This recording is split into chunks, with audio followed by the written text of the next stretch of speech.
அஸ்ஸலாமு அலைக்கும் வரஹ்மத்துல்லாஹி வபரகாத்துஹு. அல்ஹம்துலில்லாஹி ரப்பில் ஆலமீன் வஸ்ஸலாத்து வஸ்ஸலாமு அலா ரசூலில்லாஹி வ ஆலிஹி வ ஸஹ்பிஹி அஜ்மாயின். கண்ணியத்திற்குரிய எல்லாம் வல்ல அல்லாஹுவின் நல்லடியார்களே, அல்லாஹுடைய பேரருளால் வாரந்தோறும் வெள்ளிக்கிழமை மக்ரிப் தொழுகையை தொடர்ந்து நடைபெறக்கூடிய மார்க்க சொற்பொழிவு நிகழ்ச்சியில் நாம் அனைவரும் இன்றைய தினத்தில் கலந்து கொண்டிருக்கிறோம். வஸ்ஸாபிகூனல் அவ்வலூன் என்ற திருக்குரானில் இடம்பெறக்கூடிய ஒரு வார்த்தையை தலைப்பாக வைத்து இந்த தொடர் சொற்பொழிவு நடைபெற்று கொண்டிருக்கிறது.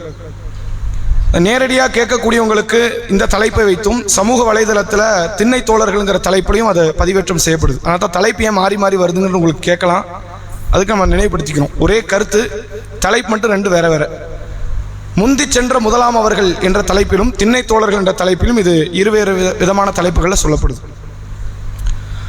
இந்த முந்தி சென்ற முதலாம் அவர்கள் என்ற வார்த்தையை பொறுத்தவரை திருக்குரானில் சூரா தௌபா என்ற 9வது அத்தியாயம் 100வது வசனம் அல்லாஹ் சொல்கிறான், வஸ்ஸாபிகூனல் அவ்வலூன் மினல் முஹாஜிரீன வல் அன்சார். ஹிஜ்ரத்து செய்த அந்த நபித்தோழர்களில் இருந்தும் அல்லாஹ்வுடைய பாதையில் உதவி செய்த அந்த அன்சாரிகளில் இருந்தும் முந்தி சென்ற முதலாம் அவர்களையும் அவர்களை பின்தொடர்ந்து நல்ல காரியங்களில் அவர்களை பின்பற்றிய அந்த மக்களையும் அல்லாஹ் ரதியல்லாஹு அன்ஹும் வ ரது அன், அல்லாஹ் அவர்களை பொருந்திக் கொண்டான், அவர்களும் அல்லாஹ்வை பொருந்திக் கொண்டார்கள், அவர்கள் சொர்க்கத்திற்குரியவர்கள் என்று 9வது அத்தியாயம் 100வது வசனத்தில் பேசுகிறான். அப்ப யார் அந்த முந்தி சென்றவர்கள்? இஸ்லாத்தினுடைய ஆரம்பத்தில் மார்க்கத்துக்காக தியாகம் செய்த அந்த அர்ப்பணிப்பு குணம் கொண்ட நபித்தோழர்களையே இஸ்லாம் ரெண்டா பிரிக்குது. ஹிஜ்ரத்துக்கு முன்பு, மக்கா வெற்றிக்கு முன்பு யாரெல்லாம் இஸ்லாத்தை ஏற்றுக்கொண்டார்களோ அவர்களை தரத்தில் உயர்ந்த நபித்தோழர்களாகவும், மக்கா வெற்றிக்கு பிறகு யாரெல்லாம் இஸ்லாத்தை ஏற்றுக்கொண்டார்களோ அவங்க தரம் தாழ்ந்தவங்க கிடையாது, முந்தி சென்றவர்களோடு ஒப்பிடும்போது நன்மையில் குறைந்தவர்கள், அவர்கள் இடத்தை அவர்கள் அடைய முடியாது என்று இஸ்லாம் 2 விதமான தரங்களை பிரித்து சொல்கிறது. அப்படி ஆரம்பத்தில் இஸ்லாத்தை ஏற்றுக்கொண்ட நபித்தோழர்கள் நம்ம அம்மார் பின் யாசிர் ரதியல்லாஹு அவர்கள், அவருடைய தந்தை யாசிர் ரதியல்லாஹு அவர்கள், அவருடைய மனைவி யாசிர் ரதியல்லாஹுடைய மனைவி சுமையா ரதியல்லாஹுவை பற்றி ஒரு வாரமும், பிலால் இப்னு ரபாஹ் ரதியல்லாஹு அவர்களை பற்றி ஒரு வாரமும், ஹதீஜா பின்த் குவைலித் ரதியல்லாஹுவை பற்றி போன வாரத்தில் நம்ம செய்திகளை அறிந்து கொண்டோம். அதனுடைய தொடர்ச்சியாக இந்த வாரம் 2 நபித்தோழர்களை, ரெண்டுமே வேற வேற ரூட்ல இஸ்லாத்தை ஏத்துக்கிட்டாங்க, வேற வேற அவங்களுடைய பாதை, ஆனா இறுதியில் முடிஞ்சது இருவருக்கும் ஒரு ஒற்றுமை இருக்கு. அதனால தான் 2 பேரை ஒரே தலைப்பில் நம்ம கொண்டு வரோம். அது என்ன ஒற்றுமைங்கிறத பின்னாடி பார்ப்போம். இந்த 2 நபித்தோழர்களில் ஒருவர் அதிகாரத்தில் ஆளுமை பெற்றவராகவும் இன்னொருவர் செல்வத்தில் தேர்ச்சி பெற்ற ஒரு பெரும் பணக்காரராகவும் இருந்தார். அந்த அதிகாரத்தில் ஆளுமை பெற்றவர் நபிகள் நாயகம் ஸல்லல்லாஹு அலைஹி வஸல்லம் அவர்களுடைய சிறிய தந்தை ஹம்சா ரதியல்லாஹு அவர்கள். பொருளாதாரத்தில் வளர்ந்த, பொருளாதாரத்தில் அதிகமாக பெற்றிருந்த ஒரு இளைஞர் முஸ்அப் இப்னு உமைர் ரதியல்லாஹு அவர்கள். இந்த 2 நபித்தோழர்களை பற்றி நாம இன்றைய தினத்தில் அறிந்து கொள்ள இருக்கிறோம். அதில் முதல்ல ஒவ்வொரு நபித்தோழரா பார்த்துருவோம். முதல் செய்தியாக இந்த ஹம்சா ரதியல்லாஹு அவர்கள் நபிகளாருடைய தந்தையின் உடன் பிறந்த சகோதரர். இந்த ஹம்சா ரதியல்லாஹு அவர்களுடைய வயசு ரசூலுல்லாஹ் வயசு ஏறத்தாழ 1. அப்துல்லா என்ற நபிகளாருடைய தந்தை நபிகளாரை பெற்றெடுக்கிற அந்த நேரம், அதே நேரத்தில் நபிகளாருடைய பாட்டனாருக்கு ஒரு பிள்ளை பிறக்குது, அதான் ஹம்சா. ஒரே நேரத்தில் சித்தப்பாவும் ஒன்னா, இவரும் சித்தப்பாவும் அல்லாஹ்வுடைய தூதரும் அவருடைய சிறிய தந்தையும் ஒரே நேரத்தில் பிறக்கிறார்கள், வயதில் ஏறத்தாழ ஒத்தவர்கள். அப்படி இருக்கிற நேரத்தில் நபிகளார் 40 வயதை அடைகிறார்கள். அப்போது ஹம்சா ரதியல்லாஹு அவர்களுக்கும் 40 வயது ஏறத்தாழ. ரசூலுல்லாஹ் இந்த இஸ்லாமிய மார்க்கத்தை சொல்லும் பொழுது இஸ்லாத்தை மிக நெருங்கிய மக்கள் ஏற்றுக்கொண்டார்கள். நான் முன்பு சொன்னதை போன்று நபிகளாருடைய மனைவி, நபிகளாருடைய பெரிய தந்தை மகன் அலி ரதியல்லாஹு அவர்கள், நபிகளாருடைய குடும்பம் அந்த பெண் பிள்ளைகள் 4 பேர், நபிகளாருடைய நெருங்கிய தோழர் அபூபக்கர் சித்திக் ரதியல்லாஹு அவர்கள், அதுபோன்று இந்த யாசிர் ரதியல்லாஹு அவருடைய குடும்பம், இப்படி ஒரு சொற்பமான கூட்டம் இந்த இஸ்லாத்தை ஏற்றுக்கொள்கிறது. ரசூலுல்லாஹ்வின் மீது அந்த கொள்கையில் ஒரு வெறுப்பு இருந்தாலும் நபிகளாருடைய தந்தையோடு உடன் பிறந்த அத்தனை பேருக்குமே அபூ ஜஹல், அபூ லஹப் உட்பட நபிகளார் மீது ஒரு அளவு கடந்த நேசம் இருந்தது. ஆனால் இந்த அபூ லஹப் என்ன பண்றான்? அந்த நேசத்தை விட இந்த கொள்கை மீது உள்ள வெறுப்பை அதிகமாக காட்டுகிறான். நபியை கொன்னாவது தீரணும் என்ற ஒரு மனநிலையில் அவன் விலகிக்கிறான். பாக்கி உள்ள அத்தனை பேருமே நபியின் கொள்கை மீது ஒரு வெறுப்பு இருக்கு, அது மாற்றம் இல்லை. இந்த கொள்கை வேண்டாம், இஸ்லாம் ஆபத்து, இஸ்லாம் வந்தா நமக்குள்ள பல பிளவுகள் வரும், இஸ்லாம் வந்தா முன்னோர்கள் மார்க்கத்தை விட வேண்டி வரும், இஸ்லாம் வந்தா நாம வணங்கிய கடவுள்கள் கற்சிலைகளை விட வேண்டி வரும், இஸ்லாம் வந்தா இந்நாள் வரை உயர்வு தாழ்வு கற்பித்த இந்த தீண்டாமை விட வேண்டி வரும், இஸ்லாம் வந்தா பெண்களை சமமா பார்க்க வேண்டி வரும், இஸ்லாம் வந்தா கருப்பர்கள் அரபு அல்லாதவர்களை ஈக்குவலா வச்சு பார்க்க வேண்டி வரும், அதனால இஸ்லாம் டேஞ்சர்ங்கிறதுல எல்லாரும் இருந்தாங்க. ரசூலுல்லாஹ்வுடைய சிறிய தந்தை அப்பாஸ் ரதியல்லாஹு அவர்கள், ரசூலுல்லாஹ்வுடைய சிறிய தந்தை ஹம்சா ரதியல்லாஹு அவர்கள், ரசூலுல்லாஹ்வுடைய பெரிய தந்தை அபூ தாலிப், இவ்வளவு பேருக்கு நபி மேல அவ்வளவு ஆசை, அவ்வளவு பாசம். ஆனா இந்த கொள்கை வெறுத்தாங்க. இந்த கொள்கை வெறுத்தவர்கள் அவர்கள் என்ன செய்தார்கள், அந்த எதிர்ப்பு அவங்க காட்டல. எனக்கு வெறுப்பு, நான் ஏத்துக்க மாட்டேன், நீ என் தம்பி பையன், நீ என் அண்ணன் பையன், தாராளமா பிரச்சாரம் பண்ணு, எனக்கு எந்த தடையும் கிடையாது, ஒரு அப்செக்ஷன் கிடையாது என்ற மனநிலையில இருந்தவர்கள் இந்த மூன்று நபர்கள். யார்? Abu Talib, Abbas, Hamza. இந்த மூன்று பேர் இருக்கிறாங்க. அபூ தாலிப் மவுத் வரைக்கும் இஸ்லாத்தை ஏத்துக்கல. அந்த பிடிமானம், கண்டிப்பா அந்த இஸ்லாத்தை ஏத்துக்க கூடாது என்ற இடத்துல இருந்தாரு. அபூ தாலிப் கடைசி வரை இஸ்லாத்தை ஏற்றுக்கொள்ளவில்லை. ஆனால் இந்த இருவர் இஸ்லாத்தை ஏற்றுக்கொள்கிறார்கள். ஹம்சா ரதியல்லாஹு அவர்களும் அப்பாஸ் ரதியல்லாஹு. அப்பாஸ் ரதியல்லாஹு ரொம்ப வருஷம் கழிச்சு மக்கா வெற்றி நெருக்கத்தில் இஸ்லாத்து வராரு. ஹம்சா ஆரம்பத்தில் இஸ்லாத்து வருகிறார். இவருடைய இஸ்லாமிய பிரவேசத்தை பற்றி ஹதீஸ்கள்ல பெரிய அளவில் ஆதாரப்பூர்வமான செய்திகள் இல்லை என்றாலும் வரலாற்று ரீதியாக இது சம்பந்தமான சில செய்திகள் சொல்லப்பட்டிருக்கிறது. எப்படி வருகிறது என்றால், இந்த இஸ்லாத்தை ஏற்கக்கூடாது என்ற மனநிலையில சில நாட்கள் நபியினுடைய அந்த போதனையை நினைத்து அவர் சிந்திக்க ஆரம்பிக்கிறார். ஹம்சா ரதியல்லாஹு அவர்கள் வீரத்திலும் அதிகாரத்திலும் தேர்ச்சி பெற்றவர். இந்த ஹம்சா ஒரு சபையில வரார் அப்படின்னா அபூஜஹலும் அபூலகம் நடுங்க ஆரம்பிப்பாங்க. அவர் முன்னாடி எதிர்த்து நின்று பேச முடியாது. குலம் கோத்திரம் மட்டும் காரணம் கிடையாது, மது அருந்தி கொண்டு சிங்கத்தை வேட்டையாடக்கூடிய அளவிற்கு திறன் படைத்தவர் இந்த ஹம்சா. மது அருந்தின மூளை மழுங்கும்ல, நாம என்ன பேசுறோம் நமக்கு தெரியாது, கை தடுமாறும், நடுக்க வரும், சிங்கத்தையும் வேட்டையாடுவார். அதனாலதான் இவருக்கு அன்றைய அரபுகுல மக்கள் வைத்த பட்ட பேர் என்ன, அசதுல்லா, இவர் அல்லாஹ்வுடைய சிங்கம் அப்படின்னு. முன்னாடி இஸ்லாத்துக்கு முன்பு இவருக்கு பேர் பாலைவன சிங்கம் என்று சொல்லுவாங்க. பிறகு காலப்போக்கில் இவர் அசதுல்லா, அல்லாஹ்வுடைய சிங்கம் என்று மக்களால் அழைக்கப்பட்ட ஒரு நபராக இவர் இருக்கிறார். இப்படிப்பட்ட இந்த அதிகாரம் கொண்ட பெரும் வீரராக திகழப்பட்ட இந்த ஹம்சா ரதியல்லாஹு அவர்கள் தனிமையில் பாலைவன பகுதியில் பல நேரம் சிந்தித்து பார்க்கிறார். நாம இருக்கிற கொள்கை ஏதோ ஒரு பலகீனத்தில் இருக்கு, நம்முடைய அண்ணன் மகன் சொல்லக்கூடிய கொள்கை ஏதோ ஒரு நிலைப்பாட்டில் சரியாக இருக்கலாம் என்ற அந்த சிந்தனை அவரை ஒரு பக்கம் அப்படி இழுத்துக்கிட்டே வருது. அப்படி காலப்போக்கில் அந்த சிந்தனைகள் கொஞ்சம் கொஞ்சமாக மாற, ஒரு முறை அபூ ஜஹலால் அல்லாஹ்வுடைய தூதர் அவர்கள் தாக்கப்பட்டார்கள், கடுமையான முறையில் விமர்சனம் செய்யப்பட்டார்கள் என்ற காரியத்தை கேட்டவுடனே வெறுப்பு. இது ஈமானிய வெறுப்பு. இது எதனால வந்த வெறுப்பு? ஈமான் உள்ளத்துல வந்துச்சு. இதுக்கு முன்னாடி ரசூலுல்லாஹ் மேல ஒரு பரிதாபம் இருந்துச்சு, ஆனா இப்ப வந்த பரிதாபம் அப்படி கிடையாது. இது தம்பி மகன் அண்ணன் மகன் என்பதனால வந்த பரிதாபம் இல்ல, அல்லாஹ்வுடைய தூதர் என்பதனால வந்த பரிதாபம். அந்த பரிதாபத்தை பார்த்து எப்படி அவன் முகமதை திட்டலாம் என்ற கோபத்துல தன் கையில் இருந்த அம்பு கூட்டை, அந்த அம்பை வில்லை எடுத்துக்கொண்டு அபூ ஜஹலுடைய முகத்துல கடுமையான முறையில் தாக்கி, நீ முகமதை வெறுக்கிறேன்னா அந்த முகமதுடைய நிலைப்பாட்டை நானும் ஏத்துக்கிட்டேன், முடிஞ்சா நீ என்ன செய்வே பண்ணிக்க அப்படின்னு பகிரங்கமாக இஸ்லாத்தை முதலில் அந்த மக்காவில் பகிரங்கப்படுத்திய ஒருவர் என்றால் அது இந்த ஹம்சா ரதியல்லாஹு அவர்கள். வேற யாருமே பகிரங்கப்படுத்தல. அபூபக்கர் ரதியல்லாஹு கூட பகிரங்கப்படுத்த முடியல, பிலால் ரதியல்லாஹு பகிரங்கப்படுத்த முடியல. அவங்களுக்கா வெளியே தெரிஞ்சது இவங்க போறதை பார்த்து. ஆனால் ஹம்சா பகிரங்கப்படுத்தினார், உன்னால ஆனதை பார்த்துக்க, நான் இஸ்லாத்தில் இருப்பேன், நீ என்ன செய்ய முடியுமோ வர்ணிக்க என்று. ஹம்சா ரதியல்லாஹு அவர்களும் அதன் பிறகு ஒரு குறிப்பிட்ட காலம் கழித்து உமர் ரதியல்லாஹு அவர்களும் இஸ்லாத்தை ஏற்ற பிறகுதான் இஸ்லாத்துக்கு ஒரு தனி பலமே கிடைச்சது அப்படின்னு ஒரு வரலாற்று ரீதியாக ஒரு பேச்சு உண்டு. இந்த இரண்டு நபித்தோழர்கள் வந்த பிறகுதான் இஸ்லாத்துக்கு ஒரு தனி தைரியம். இஸ்லாத்துக்கு தைரியம், இஸ்லாமிய மார்க்கத்துக்கு தைரியம் இல்லை, ஏற்றுக்கொண்ட மக்களுக்கு ஒரு தைரியம், ஒரு பக்கபலம், ஒரு ஆளுமை மிக்க இரண்டு நபர்கள், இரண்டு தலைவர்கள் வந்ததை போன்ற ஒரு சிந்தனை அந்த மக்களுக்கு வந்தது. வெகுண்டு எழக்கூடியதற்கு காரணமாக இருந்தது இந்த ஹம்சா ரதியல்லாஹு அவர்களுடைய இஸ்லாத்தை நோக்கிய பயணம். இவர்கள் வருகிறார்கள், இவர் அதிகமாக மதுவை அருந்தக்கூடிய இடத்துல இருக்கிறாங்க. ஹம்சா ரதியல்லாஹு மவுத் வரைக்கும் மது அருந்துறாங்க. அப்ப என்ன அர்த்தம்? இவங்க மவுத்து வரைக்கும் மது தடுக்கப்படலன்னு அர்த்தம். இதற்கு பிறகு ஒரு குறிப்பிட்ட காலம் கழித்துதான் மது இஸ்லாத்தில் ஹராம், கியாமத் நாள் வரை ஹராம் என்ற சட்டத்தால் கொண்டு வரோம். அவ மது அருந்திய நிலையில் இவர் அதிகமாக மது அருந்தக்கூடியவராக இருந்தார், இஸ்லாத்துக்கு முன்பும் சரி இஸ்லாத்திற்கு பின்பும். இவருடைய வாழ்க்கையில் நடந்த ஒரு முக்கியமான நேரம், ஒரு முறை உமர் ரதியல்லாஹு அவர்கள் இஸ்லாத்தை ஏத்துக்கிறதுக்கு முன்னாடி ரசூலுல்லாஹ்வை கொல்றதுக்கு திட்டமிட்டு ஆயுதத்தை எடுத்துக்கொண்டு கொல்வதற்கு நபியினுடைய, இதெல்லாம் வரலாற்று செய்திகள், நபியினுடைய வீட்டை நோக்கி நடக்கிறார். அப்ப அந்த நேரத்தில் வந்து தாருல் அர்க்கம் என்று சொல்லப்படுகிற வீட்டில் தான் இஸ்லாமியம் குறித்து மஷூரா செய்யப்படுகிற ரகசிய பிரச்சாரம் நடைபெறக்கூடிய இடம் தாருல் அர்க்கம். ஏன் அப்படி ஒரு இடம்னா, அர்க்கம் என்ற நபித்தோழருடைய வீட்டில் வச்சு நடக்குது. காஃபியர்கள்லாம் மஷூரா பண்ணக்கூடிய இடம் வந்து தாருல் நதுவா. அவங்க அந்த பகுதியில் அதுக்குன்னு ஒரு மஷூரா இடத்துல தான் Abu Jahl, Abu Lahab, Utbah, Shaybah, Umayyah போன்ற பெரும் பெரும் காஃபியர்கள் எல்லாம் இருந்து மஷூரா செய்வது அந்த இடம். இந்த தாருல் அர்கமை நோக்கி உமர் வருகிறார். கதவை கடுமையான முறையில் தட்டுறாரு. இவருக்கு இஸ்லாத்தை பற்றின ஒரு புரிந்துணர்வு வந்த நேரம் அது. இஸ்லாம் வந்து 6 ஆண்டுகள் கடந்த பிறகு ஒரு புரிந்துணர்வு வந்த நேரம். இப்ப ஹம்சா இஸ்லாத்தை ஏற்று வீட்டுக்குள்ள இருக்கிறார் தாருல் அர்கம்ல. அந்த நேரத்தில் மக்கள் உள்ள நிற்கக்கூடிய சில நபித்தோழர் சொல்றாங்க, வந்தவது உமர் ஆயுதத்தை எடுத்துட்டு வந்திருக்கிறார், என்ன நடக்க போகுதுன்னு தெரியல அப்படிங்கிறாங்க. ஹம்சா சொல்றாரு, கதவை தரங்க, அவருக்கு அல்லாஹ் ஒன்று இஸ்லாத்தை தரணும் அல்லது அல்லாஹ் அவருக்கு மௌத்தை தரணும், என்ன நடக்குன்னு பார்த்துருவோம் அப்படிங்கிற ஒரு தைரியத்தோடு. இவருடைய ஏஜோட உமர் ரதியல்லாஹு ஏஜை கம்பேர் பண்ணா உமர் இளமையானவர், இவர் கொஞ்சம் வயது மூத்தவர், 46 வயசுல இருக்கு. உமர் ரதியல்லாஹு அவர்களுக்கு ஏறத்தாழ 30 தாண்டி அந்த நெருக்கத்தில் உள்ளவர். ஆனாலும் உமர் ரதியல்லாஹு அவர்களை கடுமையான முறையில் தாக்கிடணும், நபியின் மீது யாரும் கை வைத்து விடக்கூடாது என்று ஒரு ஆதிக்கத்தோடு உமர் ரதியல்லாஹு அவருடைய ஆடையை பிடித்து இழுத்து அவரை தாக்க முற்படுகிறார். அப்போதான் உமர் சொல்றார், என்ன அடிச்சிடாதீங்க, நான் இஸ்லாத்தை ஏற்றுக்கொள்வதற்கு வந்திருக்கிறேன், என்ன விட்டுருங்க அப்படின்னு.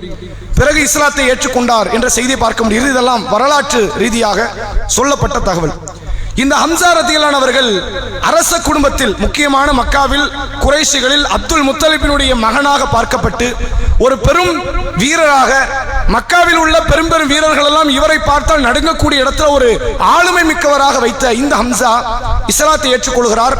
நபியினுடைய நிழலை போன்று தன் வாழ்வை அமைத்துக் கொள்ள முற்படுறார். எல்லா நேரத்திலும் நபி கூட என் அண்ணன் பையன் அப்படிங்கிற நிலைப்பாட்டை மறந்துட்டார். இது அல்லாஹ்வுடைய தூதர். அல்லாஹ்வுடைய தூதர் என்ன சொல்றாங்களோ அந்த சொல்லுக்கு ஏற்று கட்டுப்படுகிற இடத்தில் தன்னை அமைத்துக் கொள்கிறார். முழுக்க முழுக்க இஸ்லாமிய சாம்ராஜ்யத்திற்கு சேவை செய்யக்கூடிய இடத்தில் ஹம்சா ரதியல்லாஹு அவர்கள் வருகிறார்கள். ஹிஜ்ரத் பயணம் தொடங்குகிறது. ரசூலுல்லாஹ்வோடு ஹம்சா ரதியல்லாஹு அவங்களும் ஹிஜ்ரத் செய்யறாங்க. மதீனா நகரத்தை நோக்கி நடக்கிறாங்க. இந்த நேரத்தில் நடக்கிறது. அடுத்து ஹம்சா ரதியல்லாஹு அவர்கள் இந்த அடங்கி ஒடுங்கி போறதை நினைக்கும் போது அவங்களுக்கு கடுமையான ஆத்திரம். 13 வருஷம் அடிபட்டுட்டோம், 13 வருஷம் பெருமளவில் சித்திரவதைக்கு ஆளாக்கப்பட்டோம், நம்மளால ஒண்ணும் பண்ண முடியல, நம்மளால முடிஞ்சும் அல்லாஹ் சொல்லலையே நம்ம தடுத்துக்கிட்டோம். ரசூலுல்லாஹ் மதீனாக்கு வந்தாச்சு. மீண்டும் மீண்டும் ஜிஹாதை குறித்து அறிவுறுத்தினார் இந்த ஹம்சா.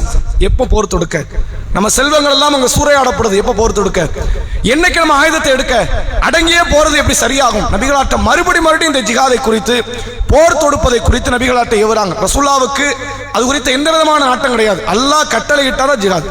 அல்லாஹ் கட்டளை இல்லை, இங்கே அடிபட்டு சாகணும்னு விதினா அதான் அல்லாஹ்வுடைய நாட்டம் தான், அல்லாஹ்வுடைய விருப்பம் தான் என்ற அடிப்படையில் நபிகளார் தன் பாதையை வகுத்து கொண்டு நடைபெறுறாங்க.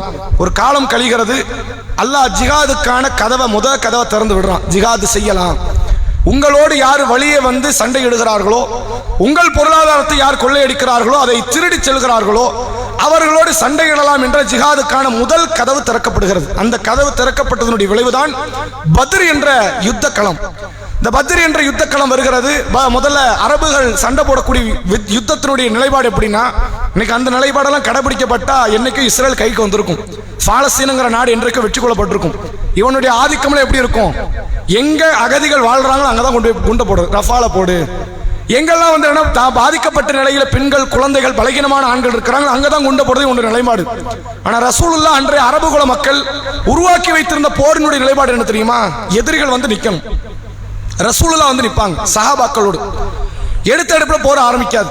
முதல்ல ஒரு சமாதானத்துக்கான ஒரு உடன்படிக்கை பேச்சுவார்த்தை நடக்கும். இப்படி நடக்கலாமா, இப்படி நடக்கலாமா, இல்ல ஒத்துக்கொள்ள மாட்டோம், போருக்கான அறிவிப்பு செய்யப்படும். எதிரணியிலிருந்து 3 நபர்கள் தேர்வு செய்யப்படுவார்கள். சஹாபாக்கள்ல இருந்து 3 நபர்கள் தேர்வு செய்யப்படுவார்கள். இந்த 3 நபர்களுக்கும் யுத்தம் நடக்கும்.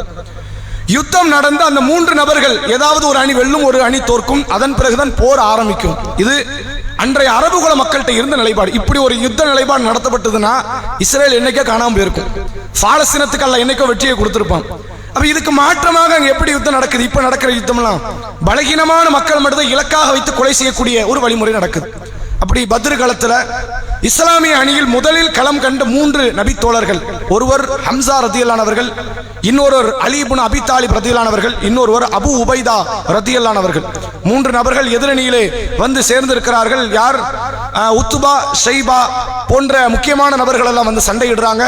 ஹம்சா ரதியல்லாஹு அவர்கள் வீர தீரமாக சண்டையிட்டு அந்த பத்ர்களம் வெற்றி கொள்ளப்படுவதற்கு ஹம்சா ரதியல்லாஹு அவர்களுடைய ஒத்துழைப்பும் பங்களிப்பும் மிக பெரியது என்பதை நாம் சொல்லியாகும். அவ்வளவு பெரிய ஒரு வீர தீரமிக்க ஒரு செயல்பாட்டை தன் வாழ்க்கையில செயல்படுத்துறாங்க. இப்படி இவருடைய நிலைப்பாடு, இவருடைய தியாகம். இன்னொரு நபித்தோழர் நம்ம சொன்ன மாதிரி முஸாப் இப்னு உமைர் என்று அழைக்கப்படக்கூடிய நபித்தோழர். 30 வயதாக இருக்கும் பொழுது நபிகளார்கிட்ட ஒரே ஒரு முறை தாவாவை பெற்றுக்கொண்டு அந்த ஒரு முறையை இஸ்லாத்தை ஏற்ற நபித்தோழர் இவர்.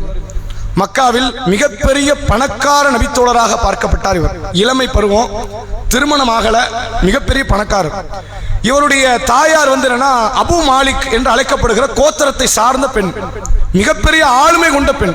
ஒரு குடும்ப வழக்குன்னு இந்த அம்மா தலையிடுவாங்க. இவங்க சொல்லக்கூடிய தீர்ப்பை ஏற்று கடைபிடிக்கக்கூடிய இடத்துல மக்கள் உண்டு. ஒரு முக்கியமான ஒரு சிறிய நாட்டாம மாதிரி மக்காவில் யார்? இந்த முஸாப் இப்னு உமைர் ரதியல்லாஹு அன்ஹு அவருடைய தாயார். மிகப்பெரிய பணக்கார பெண். பணம்னாலும் பணம் லேசப்பட்ட பணம் கிடையாது. அல்லாஹ் அந்த பெண்மணிக்கு அவ்வளவு பொருளாதாரத்தை அள்ளி வாரி இறைத்தான். எப்படின்னா, இந்த முஸாப் இப்னு உமைர் சாகர வரை உழைக்க வேண்டிய அவசியம் கிடையாது. தாயினுடைய பொருளாதாரத்திலிருந்து வாழ்க்கையை நடத்தலாம். ஒரே பிள்ளை, எவ்வளவு பெரிய பொருளாதாரத்தை அல்லாஹ் அவர் கொடுத்திருக்கிறான் பாருங்க. இவர் போடக்கூடிய ஆடம்பரமான ஆடை, ஆடம்பரமான வாசனை தரவியும் பல மக்களை சுண்டி இழுக்கக்கூடிய வகையில் அந்த முஸாப் இப்னு உமைருடைய பொருட்களும் ஆடம்பரமான பொருட்கள் இருந்தது என்பதை பார்க்க முடிகிறது. அப்படிப்பட்ட அந்த முஸாப் இப்னு உமைர் தனிமையில தாருல் அர்கமுக்கு செல்கிறார். இஸ்லாத்தை பற்றி கேட்கிறார். கேட்ட மறுகணமே இஸ்லாத்தை ஏற்றுக்கொள்கிறார். ரகசியமாக இஸ்லாத்தை கடைபிடிக்கிறார். இந்த முஸாப் இப்னு உமைருக்கு இருந்த ஒரு பெரிய பிரச்சனைனா, அபூஜஹல் அடிப்பாங்கிறதெல்லாம் கிடையாது. அவன் கிடக்கிறான். அபு லஹப் அடிப்பானா, அதெல்லாம் கிடையாது. என் தாய் என்ன நினைப்பாங்கன்னு தெரியலையே. தாய் இஸ்லாத்தை ஏத்துக்குவாங்களா மாட்டாங்களா? தாய் நம்மளை எப்படி எதிர்கொள்ள போறாங்க? அதனால அவங்களுடைய நடவடிக்கை எப்படி இருக்கும்? தாயை எப்படி எதிர்கொள்ளங்கிறது மட்டும்தான் முஸாப் இப்னு உமைருக்கு இருந்த மிகப்பெரிய பயமாக இருந்தது. அப்படி ஒரு நிலையில இருந்தாங்க. ஒரு காலம் கழிகிறது. அன்றைக்கு மக்காவில் உளவுப்படைகள் இருந்தது. சொந்த நாட்டுக்குள்ளேயே, சொந்த ஊரிலே உளவுப்படையை மக்கா காஃபிர்கள் உருவாக்கி இருந்தார்கள். எதற்கான உளவுப்படை? எதிரி யார் உள்ள வரானான்னு பாக்குறதுக்கு இல்ல. இங்க இருக்கிற எவன் தாருல் அர்கமுக்கு போறான்னு பார்த்துட்டு வா. யாரெல்லாம் போறா போட்டு கொடுக்கறதா வேலை. நம்மளால முடிஞ்ச அடிக்க முடிஞ்ச மாதிரி யாரெல்லாம் அப்ராணிகளாக இருக்கிறார்களோ, பிலாலை போன்று, அம்மாரை போன்று நம்ம அடிச்சிருவோம், கொன்னுருவோம். நம்ம அடிக்க முடியாத ஒரு இடத்துல சில பேர் இருப்பாங்க. யார்? அபூபக்கர் ரதியல்லாஹு அன்ஹு, அலி ரதியல்லாஹு அன்ஹு. அது மாதிரியான நபர்கள் இந்த குடும்பத்துல ஏத்தி விட்டு அவர்கள் விஷயத்துல கொடுமைப்படுத்தக்கூடிய காரியத்தை செய்தார்கள். ஐயாஷ் ரதியல்லாஹு அன்ஹு அவர்களுக்கும் அப்படித்தான் செஞ்சாங்க. சில முக்கியமான நபி தோழர்களுக்கு அப்படி பண்ணாங்க. அப்படி இந்த முஸாப் இப்னு உமைர் அந்த உளவு படையினுடைய கண்ணுக்கு தெரிகிறார். அவங்க போய் தாயார்கிட்ட சொல்லிடுறாங்க, உங்க மகன் பண்ற காரியம் தெரியுமா? அவர் இஸ்லாத்தை ஏத்துக்கிட்டாரு. நீ இவ்வளவு பணம் கொடுத்து செல்லம் கொடுத்து வளர்த்ததான் அது காரணம். யாரோ ஒருத்தர் ஒரு புது மார்க்கத்தை சொன்ன உடனே பழைய மார்க்கத்தை விட்டு போயிடுறாரு. நம்ம முன்னோர்களுடைய வழிமுறை தானா என்று தாயாரை பழிக்க ஆரம்பித்தோன்னா, தாயார் குடும்பத்தையெல்லாம் திரட்டி முஸாபுக்கு ஒரு அறிவுரை கொடுக்கிறாங்க. இந்த முஸாபுக்கு அல்லாஹ் கொடுத்த மிகப்பெரிய பாக்கியம் என்ன தெரியுமா? பணம் என்பது இஸ்லாத்துக்கு முன்னாடி இவருக்கு அல்லாஹ் மார்க்க ஞானத்தை, குர்ஆன் ஞானத்தை அதிகப்படுத்தினான். அதனால தான் இவருக்கு ஒரு பட்டப்பேர் அபு அப்துல்லா என்பதோடு முக்ரி என்று இவருக்கு ஒரு பட்டப்பேர் உண்டு. குர்ஆனை அதிகம் கற்ற, குர்ஆனை அதிகம் வாசிக்கிற, மார்க்க ஞானம் அதிகம் கொண்ட நபித்தோழர் என்பது இந்த முஸாப் இப்னு உமைருக்கு அந்த சமூக மக்களால் வைக்கப்பட்ட பெயர் முக்ரி. மிகப்பெரிய ஞானம் கொண்டவர். தாயார் நிர்பந்தம் படுத்துறாங்க, இஸ்லாத்தை விட்டு வெளியே வந்துரு, இஸ்லாத்தில் இருக்காத, நீ இஸ்லாத்துக்குத்தான் போவா என்று இருக்குமே. ஆனால் என் சொத்துல இருந்து 10 பைசா உனக்கு கிடையாது. நீ யாரு? அட்ரஸ் இல்லாத ஒரு ஆளு. நான் இருக்கிற வரைக்கும், என் அனுமதி இருக்கிற வரைக்கும் தான் நீ பணக்கார வீட்டு பிள்ளை. நான் உன்னை நிராகரிச்சா நீ யாரு? அட்ரஸே கிடையாது. தெருவுல சாதாரண ஒரு இடத்துல யாசகம் கேட்கிற இடத்துல நீ தள்ளப்படுவ. இஸ்லாத்தை தான் வேண்டும் என்றால் என் பணத்தை கேட்காது. என் பணம் தான் வேணும்னா இஸ்லாத்தை விட்டுட்டு வா. என்ன செய்ய போற? மிகப்பெரிய பிரச்சனை. யாருக்கு பணம் தேவையில்லை தெரியுமா? ஆரம்பத்திலிருந்து ஏழ்மையாக வாழ்ந்தவருக்கு பணம் ஒரு விஷயம் கிடையாது. இந்த அம்மாருக்கு ஒரு விஷயம் கிடையாது. இந்த பிலாலுக்கு ஒரு விஷயம் கிடையாது. ஆனால் பணக்காரராக வாழ்ந்து செல்வத்திலே குளித்து செல்வத்திலே மூழ்கி அப்படி ஒரு வாழ்க்கையை வாழ்ந்து கழித்த ஒருவர் 30 வயதை அடையும் பொழுது இஸ்லாத்தை ஏற்றுக்கொண்டால் செல்வத்தில் எதுவுமே கிடையாதுங்கிறது மிகப்பெரிய சோதனை. அந்த சோதனை எதிர்கொண்டார் முஸாப் இப்னு உமைர். இன்னைக்கு அது மாதிரி சோதனை நம்மளும் வாழ்க்கையில சந்திப்போம். பணமா மார்க்கமான அல்லாஹ் கேட்பான் நம்மகிட்ட சில பிரச்சனையை கொடுத்து. குடும்பமா மார்க்கமான்னு கேட்பான் அல்லாஹ். உன்னுடைய வாழ்க்கையினுடைய சில முக்கியமான தருணங்களா, மகிழ்ச்சியா அல்லது மார்க்கமான்னு கேட்பான். நம்ம எல்லாருமே எப்படி தெரியுமா வச்சிருப்போம்? மார்க்கத்தை 2வது ஆப்ஷன்ல வச்சிருப்போம். எனக்கு மார்க்கமும் வேணும், வியாபாரம் வேணும். எனக்கு மார்க்கமும் வேணும், குடும்பமும் வேணும். எனக்கு மார்க்கம் வேணும், பொருளாதாரம் வேணும். இந்த மார்க்கமும் வேணும் அப்படின்னு வச்சோம், நீங்க ஒரு காலத்திலும் அல்லாஹ்விடத்தில் மறுமையில் வெற்றி அடைய முடியாது. மார்க்கம் தான் வேணும். அல்லாஹ் அனுமதிச்ச வழியில குடும்பம் வேணும். அல்லாஹ் அனுமதித்த வழியில பொருளாதாரம் வேணும், வியாபாரம் வேணும். அவன் அனுமதிக்காத வழினா அப்படி ஒரு பொருளாதாரம், பணம், அப்படி ஒரு வியாபாரம், அப்படி ஒரு குடும்பம் தேவையில்லை. இது இஸ்லாம் சொல்லி தரக்கூடியது. திருக்குரானில் சூரா தௌபா என்ற 9வது அத்தியாயம் 24வது வசனத்தில் அல்லாஹ் சொல்கிறான், இன்கான ஆபாவுக்கும் வ அப்னாவுக்கும் வ இஹ்வானுக்கும் வ அஷீரத்துக்கும் வ அஸ்வாஜுக்கும் வ அம்வாலுக்கு தரஃப்துமூஹா வ திஜாரத்துன் தக்ஷௌன கஸாதஹா வ மசாக்கின அர்த. அல்லாஹ் ரப்பல் ஆலமீன் சொல்கிறான், உங்கள் பெற்றோர்கள், உங்கள் பிள்ளைகள், உங்கள் சகோதரர்கள், உங்கள் மனைவி, உங்கள் கணவன்மார்கள், உங்களுடைய வாழ்வாதாரங்கள், பொருளாதாரங்கள், உங்கள் வியாபாரம், உங்கள் பணம், உங்கள் வீடு, இது அனைத்தும் அல்லாஹ்வை விட, அல்லாஹ்வுடைய ரசூலை விட, அவனுடைய மார்க்கத்தை கடைபிடிப்பதை விட, அல்லாஹ்வுடைய பாதையில் ஜிஹாத் செய்வதை விட உங்களுக்கு விருப்பத்துக்குரியதாக இருந்தால் நீங்கள் அல்லாஹ்வுடைய வேதனை என்ற கட்டளை நீங்கள் எதிர்பாருங்கள். முதல்ல எதுக்கு தான் பிரியாரிட்டி, முக்கியத்துவம்? அல்லாஹ்வுடைய தீன், அவன் மார்க்கத்துக்கு. அவன் மார்க்கம் அனுமதித்த வழியில பணம் தான் ஏத்துக்கங்க. அவன் மார்க்கம் அனுமதித்த வழியில ஒரு குடும்ப உறவு வருதா, ஏத்துக்கங்க. அவன் மார்க்கம் அனுமதித்த வழியில ஒரு வியாபாரம் வருதா, ஒரு மகிழ்ச்சி வருதா, ஏத்துக்கங்க. அவன் மார்க்கம் நிராகரித்த வழியில தான் இதெல்லாம் வருதா, அது ஒன்று தேவையே கிடையாது, எல்லாவற்றையும் நிராகரித்து விடுங்கள். அந்த ஒரு நிலைப்பாட்டை இஸ்லாம் சொல்கிறது. முஸாப் இப்னு உமைரும் அதைத்தான் எடுக்கிறார். எனக்கு மார்க்கம் தான் வேணும், அம்மா நீங்க கொடுக்கிற பணம்லாம் வேண்டாம், பணம் தேவையே இல்லைன்னு புறக்கணிச்சிட்டார். அன்றைக்கு புறக்கணிக்கப்பட்ட நாளில் இருந்து முஸாப் இப்னு உமைர் திண்ணை தோழர்களில் முக்கியமான ஒரு நபராக பார்க்கப்படுகிறார். மிகப்பெரிய ஏழ்மை, பசியினுடைய கோர தாண்டவம். இந்த முஸாப் இப்னு உமைர் இஸ்லாத்தை ஏற்றுக்கிற அதே நேரத்தில் தான் அப்துர் ரஹ்மான் பின் அவுஃப் ரதியல்லாஹு அன்ஹு அவர்கள் என்ற 10 சொர்க்கவாசிகளில் இவர் ஒருவர். இவர் இஸ்லாத்தை ஏற்றுக்கிறார். ரெண்டு பேருமே இஸ்லாத்தினுடைய பிரவேசம் ஒரே நேரத்தில் வராங்க இஸ்லாத்துக்கு. இவர் இஸ்லாத்தை ஏற்றார். குடும்பத்தால பல பிரச்சனைகள், பொருளாதாரம் தரமாட்டேன், தாய் நிராகரிச்சிட்டாங்க, எல்லா பொருளாதாரத்தையும் நிராகரிச்சிட்டார். எனக்கு அந்த பணம் காசு தேவையில்லை, எனக்கு அப்படிப்பட்ட ஒரு பொருளாதாரம் தேவையில்லை, எனக்கு அல்லாஹ் போதும், அல்லாஹ்வுடைய ரசூல் போதும், மார்க்கம் போதும் என்று எல்லா விதமான பொருளாதாரம், பணத்தை நிராகரித்து விட்டு வாழ்கிறார். குடும்பத்தார் பார்க்கறாங்க, பணத்தை காட்டில அந்த ஆளை உள்ள இழுக்க முடியல, பையனை வீட்டுக்குள்ள ஹோம் அரெஸ்ட் பண்றாங்க, கடுமையான முறையில் அவர் சித்திரவதை பண்றாங்க, சொந்த குடும்பத்தாரால் நடத்தப்படுகிறது. இவ்வளத்தையும் நிராகரிக்கிறார். ஒரு நேரம் வருகிறது, நபிகளார் வருடா வருடம் ஹஜ்ஜுக்கு வரக்கூடிய மக்கள்கிட்ட இஸ்லாத்தை எடுத்து சொல்றாங்க. அப்படி சொல்லும் பொழுது மதீனாவில் இருந்து 2 வகையான கூட்டம் வருகிறார்கள். அவுஸ் கஸ்ரஜ் என்று அழைக்கப்படுகிற 2 கூட்டம். மதீனாவில் அவங்க தான் ஆளுமை பண்றாங்க. எப்படி மக்காவை குறைஷிகள் ஆளுமை செய்கிறார்களோ, மதீனாவை ஆளுமை செய்யக்கூடியவர்கள் அவுஸ் கஸ்ரஜ் என்ற 2 கூட்டத்தவர்கள். இந்த 2க்கு ஆகாது, சண்டை சச்சரவுகள் எப்போதுமே இருக்கும். இந்த 2 கூட்டமும் மக்காவுக்கு ஹஜ் செய்வதற்கு வருகிறார்கள். ரசூலுல்லாஹ் ஒவ்வொரு ஆண்டு ஹஜ்ஜுக்கு வரக்கூடிய மக்கள்கிட்ட உட்கார்ந்து கேன்வாஸ் பண்ணுவாங்க, இஸ்லாத்தை எடுத்து சொல்லுவாங்க. இஸ்லாத்துடைய முக்கியத்துவம் என்ன, நான் ஏன் தூதராக்கப்பட்டேன், என்ன காரணம், நம்ம எந்த நாளை நோக்கி போய்கிட்டு இருக்கிறோம், மார்க்கத்தினுடைய எல்லா நிலைப்பாட்டையும் சொல்லுவாங்க. நபிகளார் சொல்லுவதை போன்று எப்படி குடும்பத்தாரால் செல்வத்திலிருந்து நிராகரிக்கப்பட்டாரோ, இந்த முஸாப் இப்னு உமைரும் சேர்ந்து தாவா செய்வார், இஸ்லாத்தை எடுத்து சொல்லுவார். இஸ்லாத்துக்கு வந்துருங்க, இவர் தான் உண்மையான தூதர், நம்ம எல்லாம் அல்லாஹ்வுக்கு பயந்து நடக்கணும், மறுமையில் நமக்கு சொர்க்கம் வேணும். இந்த தாவாவை மீண்டும் மீண்டும் வருடா வருடம் சொல்லிக் கொண்டே இருக்கிறார்கள். அதனுடைய விளைவு ரசூலுல்லாஹ்வுடைய வாழ்க்கையில் 2 அக்கபா உடன்படிக்கை என்று நடக்குது. அது என்னங்கிறது வரக்கூடிய காலத்தில் நம்ம பின்னாடி பேசுவோம், இந்த தலைப்புல வரும். அக்கபா என்பது ஒரு பள்ளத்தாக்கு. அந்த பள்ளத்தாக்கில் இதே அவுஸ் கஸ்ரஜை சார்ந்த சில தோழர்கள் வராங்க ஹஜ் செய்ய. ரசூலுல்லாஹ் அவங்க கிட்ட உடன்படிக்கை எடுக்கிறாங்க, இஸ்லாத்தை எடுத்து சொல்றாங்க, அவங்க இஸ்லாத்தை ஏத்துக்கிறாங்க. முதல்ல சொற்பமான நபி தோழர்கள் வராங்க. அடுத்த ஆண்டு 2ஆம் அக்கபால கிட்டத்தட்ட 70 பேர் மதீனாவிலிருந்து அன்சாரி தோழர்கள் வராங்க. அவ்வளவு பேர் இஸ்லாத்தை ஏத்துக்கிட்டாங்க.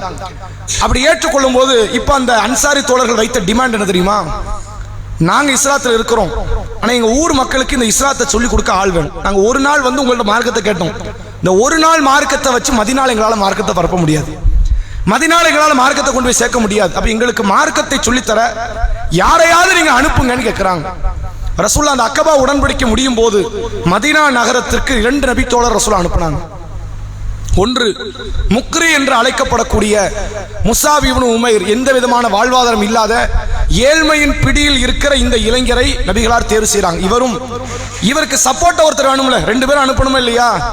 இவருக்கு சப்போர்ட்டா ரசூலுல்லாஹ் அடுத்து யாரை தேர்வு செய்றாங்கன்னா, அப்துல்லா இப்னு உம்மி மக்தூம் என்று அழைக்கப்படுகிற கண் தெரியாத நபித்தோழரையும் சேர்த்து 2 பேரும் அனுப்பி வைக்கிறாங்க. மதீனா நகரத்திற்குள் இஸ்லாத்தை முதல்ல உள்ள கொண்டு வந்து சேர்க்கிறது இந்த 2 நபித்தோழர். முஸாபினுடைய தியாகத்தை நீங்க பாருங்க. அன்றைக்கு மதீனா நகரம் ரசூலுல்லாஹ் உள்ள நுழையும் போது ஏராளமான ஆண்கள், ஏராளமான பெண்கள் நபிகளாருடைய வருகைக்கு காத்து கொண்டிருந்தாங்களே. என்ன காரணம்? சில ஆண்டுகள் இந்த முஸாப் இப்னு உமைர் உள்ளே செய்த தியாகம், ஒரு அர்ப்பணிப்பு, ஒரு தாவா பணி, அதன் விளைவு பல நூற்றுக்கணக்கான பேர் இஸ்லாத்தை ஏற்றுக்கொள்வதற்கு அடிப்படையாக அமைந்தது. நான் சொல்ல போனா, ஜும்மான்னு ஒரு அமல் செய்யறோம்ல, இந்த ஜும்மாவை முதல்ல ரசூலுல்லாஹ் செய்யவே கிடையாது. இந்த உம்மத்துக்கு தான் அல்லாஹ் ஜும்மா கொடுத்திருக்கிறான். ஆனா யாரு செய்யல? ரசூல்லா செய்யல. ஏன் செய்யல? மக்காவில் தொழுகைக்கு வழி கிடையாது, தொழுதாலே அடி பின்னிடுவாங்க. ஜும்மாங்கிறது அது ப்ராப்பரா நடத்தப்படுற அமல். முன்னாடி பயான் இருக்கணும், பின்னாடி தொழுகை இருக்கணும், அதுல இது இந்த மாதிரியான காரியங்கள் இருக்கணும். இப்படி நடத்தப்பட்டதா அதுக்கு பேர் ஜும்மா. அந்த அமலை ரசூலாவால செய்ய முடியல. ரசூலா அங்கிருந்து சொல்லி அனுப்புறாங்க, நீங்க ஜும்மா நடத்துங்கிறாங்க. இன்னும் சொல்ல போனா பாங்கு இல்லாம தான் முதல் ஜும்மாவே நடந்துச்சு. ரசூலா மதீனாக்கு போனதும் பாங்கே வந்துச்சு. பாங்கு அதுக்கு முன்னாடி கிடையாது. பாங்கு இல்லாமல் நடத்தப்படுகிற முதல் ஜும்மா. அந்த ஜும்மாவுக்கெல்லாம் காரணகர்த்தாவாக அந்த தாவாவை எடுத்து நடத்துவதற்கெல்லாம் முக்கியத்துவமாக இருந்தவர் இந்த முஸாப் இப்னு உமைர் ரலியல்லாஹு அவர்கள். மதீனாவில் மிகப்பெரிய ஏகத்துவ புரட்சியை செய்தார்கள். இன்னைக்கு நம்ம பார்க்கிறோம், பொருளாதாரத்தை காரணம் வைத்து நம்முடைய மார்க்க பணிகளை நம்ம குறை வைப்போம், வியாபாரத்தை காரணம் வைத்து மார்க்க பணிகளை குறை வைப்போம், வீட்டு வேலைகளை காரணம் வைத்து பல பெண்கள் மார்க்க அமல்களில் குறை வைப்பார்கள். என்ன காரணம்? வீட்டு வேலைகள், வியாபாரம், தொழில், பொருளாதாரம், பணம் தேவை, இதெல்லாம் காரணம் வச்சு மார்க்க பணியில் குறை வைத்துக் கொண்டிருக்கிறோம். ஆனால் ஒட்டுமொத்த சொத்தையும் இழந்து அல்லாஹ்வுடைய மார்க்கத்தை பரப்புவதற்காக தன்னந்தனியாக தானும் அப்துல்லா இப்னு உம்மி மக்தும் என்ற பார்வை தெரியாத நபித்தோழரையும் அழைத்துக் கொண்டு அந்நிய தேசத்திற்கு சென்று பல ஆண்டுகள் இந்த ஏகத்துவத்தை எடுத்து சொன்னார் என்றால் அது இந்த முஸாப் இப்னு உமைர். ரசூலுல்லாஹ் உள்ள வரும்போது அவ்வளவு ஆதரவு இருந்துச்சு, அவ்வளவு பெரிய தாவாவை நடத்தி இருக்கிறார். எந்த அளவிற்கு என்றால் உசைத் இப்னு ஹுதைர் என்று அழைக்கப்படக்கூடிய அதே மதீனா நகரத்தை சார்ந்த ஒருவர் வரார். இந்த முஸாப் இப்னு உமைர் மக்கள்கிட்ட மார்க்கத்தை சொல்லி பரப்புறாருன்னு கடுமையான ஆத்திரம். வெளியூர்ல இருந்து ஒருத்தன் வந்து இந்த ஊர்ல மார்க்கத்தை சொல்லி மக்களை எல்லாம் மாத்திக்கிட்டு இருக்கிறானா, ஆத்திரம். அந்த ஆத்திரத்தினுடைய வெளிப்பாடு ஈட்டி எடுத்து கடுமையான முறையில் அவர் தாக்குறதுக்கு போறாரு. முஸாப் இப்னு உமைர் கொஞ்சம் காத்துருங்க, கொஞ்சம் வெயிட் பண்ணுங்க, நான் என்ன சொல்றேன்னு கேட்கறதுக்கு முன்னாடி அடிக்காதீங்க, கேட்டுட்டு அடிங்க. சரி நீ சொல்லு, கேட்கிறேன். இவர் இஸ்லாத்தினுடைய தத்துவத்தை அறிவார்ந்த கருத்துக்கள் எடுத்து சொல்றார். கல்வியில தேர்ச்சி பெற்ற இந்த முஸாப் இப்னு உமைர் எது மக்களுக்கு தேவையோ அதை தான் மக்கள்கிட்ட சொல்லணும். இந்த இஸ்லாம் அதுக்கு தான், அதுக்கு ஏற்ற மாதிரி எல்லா விதமான கருத்தையும் கொண்டு வந்திருக்கு. நீங்க யோசிச்சு பாருங்க, ஒரு கீழ் ஜாதிக்காரனாக மக்களால் பார்க்கப்பட்ட ஒரு நபர்கிட்ட இஸ்லாம் எந்த கருத்து முதல்ல கொண்டு போகணும்? இந்த இஸ்லாத்தில் தீண்டாமை கிடையாது, அடிமைத்தனம் கிடையாது, அவனுடைய உள்ளம் கவரப்படும். அவங்கிட்ட போய் வேற கருத்துக்களை சொல்ல முடியாது, வேற கருத்துக்களை சொல்வதும் அவனுடைய உள்ளத்தை தைக்காது. ஒருவன் ஏழையாக சமுதாயத்தில் இருக்கிறான், இஸ்லாம் ஜக்காத்தை பத்தி எப்படி சொல்லுது தெரியுமா என்று அவன்கிட்ட பேசி பாருங்க, உள்ள வருவான். ஒவ்வொரு நபருக்கும் உள்ளம் கவரப்படுவதற்கு ஒரு காரணம் உண்டு. நீங்க பார்க்கலாம், இஸ்லாத்தை குறித்து அதிகமாக புகழ்ந்து பேசிய இந்த சமுதாயத்தினுடைய முக்கியமான பெரும் தலைகள் என்று எடுத்துக்கொண்டால் தந்தை பெரியாரை சொல்லலாம். அவர் எதனால சொல்லுவார் தெரியுமா? இஸ்லாமியர்கள் நிறைய தர்மம் பண்றாங்க, அதெல்லாம் அவருக்கு முக்கியம் கிடையாது. இஸ்லாமியர்கள் கரெக்டா தொழுகிறாங்க, அவர் தான் கடவுள் மறுப்பாளர். அவர் நம்ம தொழுதா என்ன தொழுவுல என்ன, அவரை பொறுத்த வரைக்கும் நம்மளும் ஒரு காட்டுமிராண்டி தான். கடவுளை நம்பக்கூடியவன் யார்? காட்டுமிராண்டிம்பார். அவர் பார்வைக்கு நம்மளும் ஒரு காட்டுமிராண்டி தான். ஆனால் அவர் இஸ்லாத்தை அதிகமா புகழ்றது காரணம் என்ன? அவர் சொல்றாரு ஒரு முறை, 5 மணிக்கு தலித்தாக இருக்கிற நீ முஸ்லிம் ஆனா 5:05 உன்னை பாயின்னு இதே பிராமணம் பேசுவான். அவங்க உள்ளத்தை கவர்ந்தது இந்த தீண்டாமை ஒழிக்கக்கூடிய சமத்துவம் என்கிற கோட்பாடு. ஒவ்வொருத்தரையும் ஒவ்வொரு இந்த மார்க்கத்துடைய கருத்து ஒரு செய்தி கொண்டு வரும். ஒரு மருத்துவர் ஒரு முறை இஸ்லாத்தை ஏத்துக்கிறார். அவருக்கு இந்த தீண்டாமை முக்கியமா தெரியல. அவருக்கு எது இஸ்லாத்தை ஏற்றுக்கொள்ள ஒரு மருத்துவ குறிப்பு ஒன்று குர்ஆன் சொல்கிறது. வெப்பம் ஒரு மனிதனுடைய உடலை தாக்காது, தோலை தான் தாக்கும். திருக்குர்ஆன் பேசுது. 1400 வருஷத்துக்கு முன்னாடி இப்படி பேச முடியுமா? இஸ்லாத்தை ஏற்றுக்கொண்ட அந்த மருத்துவர். இப்படி எத்தனையோ பேர் இஸ்லாத்தை ஏத்துக்கிறதுக்கு ஒரு சின்ன காரணம், ஒரு சின்ன விஷயம், அவர்கள் இஸ்லாத்திற்கு வந்து விடுவார்கள். அப்படி இந்த முஸாப் இப்னு உமைர் அந்த நபித்தோழர்கிட்ட, அந்த உசைத் இப்னு ஹுதைர்கிட்ட உட்கார்ந்து பேசுறாங்க. ஒரு கொஞ்ச நேரம், ஒரு 10 நிமிஷம், 1/4 மணி நேரம் ஈட்டியை கீழே போட்டு களிமா சொல்லிட்டார். இப்படி அவ்வளவு பேர்கிட்ட மதீனா நகரம் முழுக்க இந்த இஸ்லாத்தை எடுத்து சொல்கிறார். இன்னும் சொல்ல போனால் இந்த முஸாப் இப்னு உமைர் எப்படி ஆதரவாளர்களை இஸ்லாமியர்களை திரட்டினாரோ, எதிராளிகளும் இவருக்கு உருவானார்கள். யூதர்கள். அவனுக்கு கடுமையான ஆத்திரம். அவனுக்கு என்ன பிரச்சனைனா, முகம்மது என்ற நபர் உருவாக்கின இவரே இப்படி தாவா பண்ணிக்கிட்டு இருக்கிறாரு, பிரச்சாரம் பண்றாரு, இன்னும் அவர் வர வரப்போறாரு நம்ம மதீனாவுக்கு வந்தா நமக்கு எந்த விதமான அதிகாரம் இருக்காது. அதனால் தான் இந்த யூதர்கள் கடுமையான ஆத்திரத்தில் நயவஞ்சகர்களாக அந்த கூட்டமே ஒன்று திரளுகிறது. அதற்கும் காரணம் இந்த முஸாப் இப்னு உமைர்.